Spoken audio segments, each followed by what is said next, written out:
nakabili ako ng ah, tilapia. Bali, 3 piraso, 12. 12 pounds. Dito sa mga supermarket, mahal ito. 1 piraso, 8. Pero yung 12, bali 4 ang isa. Mahal pa rin yun kung ikukumpara mo sa Pilipinas. Yung presyo. Kasi yung 400, halos na 300 pesos isang ganito. Malaki siya. Kung ihahambing mo sa ibang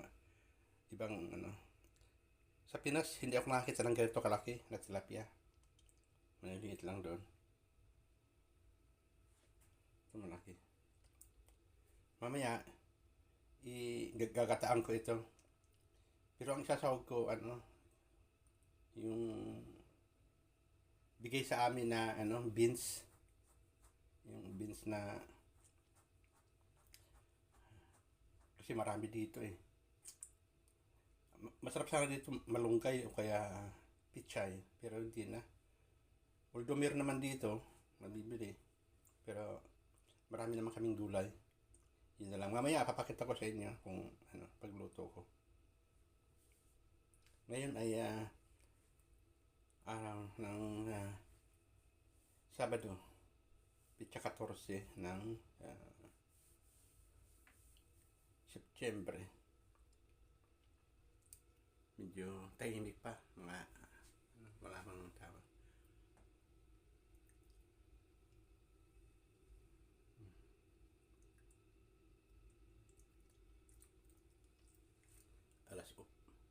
Mag-aalas 8 ng umaga.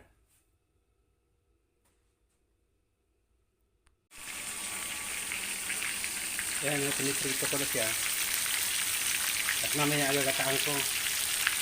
Masarap sana ito inihaw. Kaya lang, napakalamig sa labas. Mahirap mag-ihaw. Ang lamig niya. Mamaya agagataan ko siya. Ilalagay ko ito. Ayan, hinihiwa ko na siya. Hinihiwa ko siya ng maliliit. Ito ilalagay ko. Kasi marami kami nito eh. Binigay sa amin.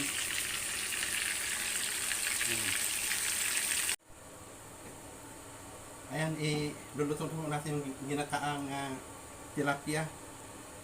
Ang aming gata, isa lang ang nabili kong gata. Isa lang. Aruiti. Isa lang gagamitin natin. Kasi wala naman dito mga nagkakayod na niyog na tinda. So ang gagawin ko ngayon, igigisa ko lang muna itong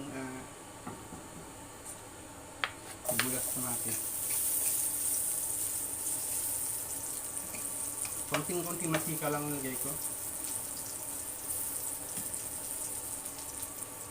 Kapag magigisa tayo, halimbawa ay may luya, unahin natin yung luya.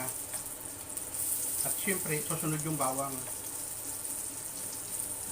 Pero kung walang luya, laging una yung bawang. Kasi ang bawang, kailangan medyo lutuin natin ng kaunti, pula-pulahin para lumabas yung bango niya, sarap. Ang sibuyas naman, di naman kailangang papulahin yan. Kulay transparent lang yung sibuyas. Yun na yun eh. Ngayon, nilagay natin yung bawang. Kapag medyo mapula-pula na yung bawang, saka natin lalagay yung sibuyas.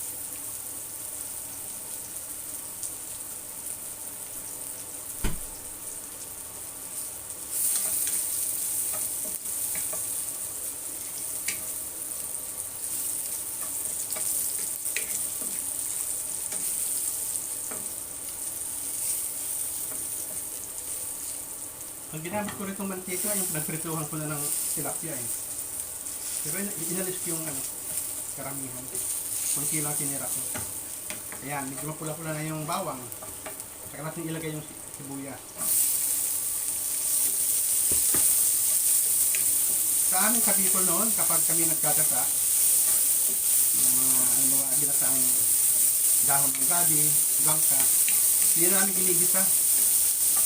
Pero ito, binigisa ko para medyo mas masarap siya.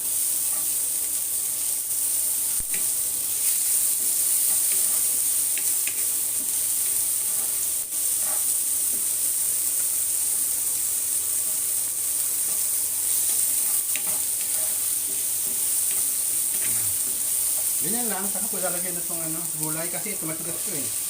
Kailangan yung saka medyo na ano, gusto na siya ng bahagya, saka pa sa gagataan.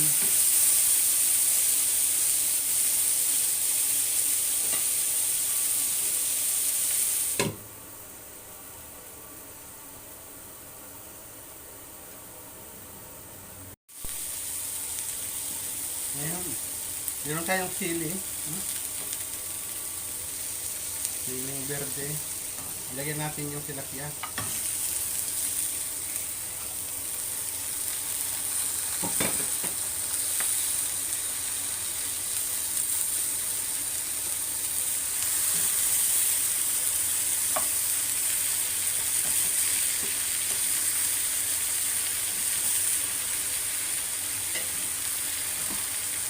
Yung aming gata, medyo alog din muna siya.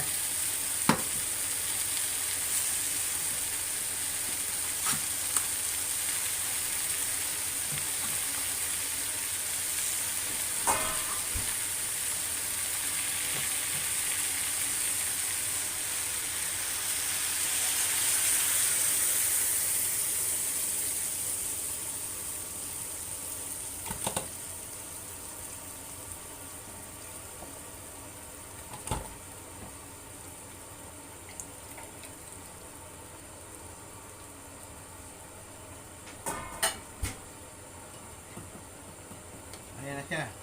Medyo malapit na maluto. Ayan natin mailubog yung tilapia para ma-absorb yung kanyang lasa.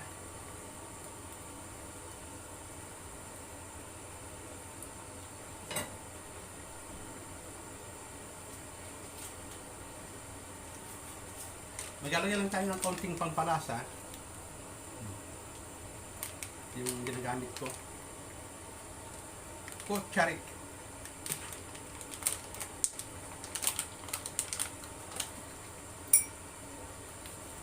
Konti lang.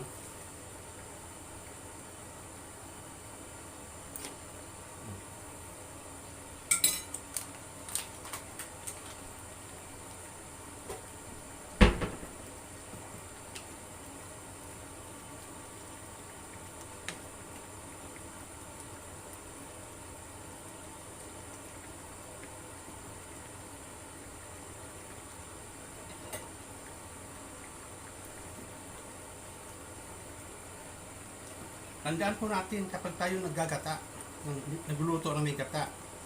Pag nailagay po natin yung gata, huwag natin tatakpan hanggang sa maluto. Ngayon, pag naluto na, pwede nang takpan pag wala nang apoy.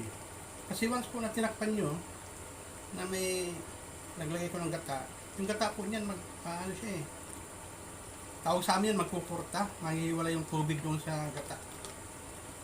Hindi ko alam sa ano yan, sa Tagalog. Sa amin, magkukurta. Kasi para kang mamumumo yung gata niya, maghihiwalay sa tubig. Kaya huwag na natin tatakpan hanggang sa maluto.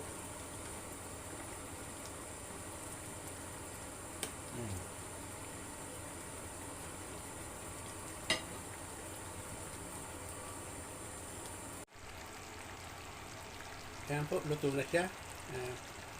Kailangan po huwag nating haluin ng husto kasi yung isda nagdudurog, kaya hayaan natin kumukulo lang siya. Ang mahalaga, wag natin tatakpan habang siya ay hindi pa luto. Ngayon luto na po siya, papatayin ko na. Yan, pinatay ko na po siya. Wala na siyang apoy. Yan, ito. Pwede ko na siyang takpan.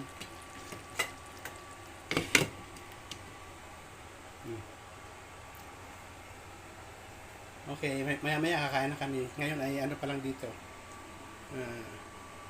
Mag-aalas 9 ng umaga. Salamat sa panonood. Bye-bye.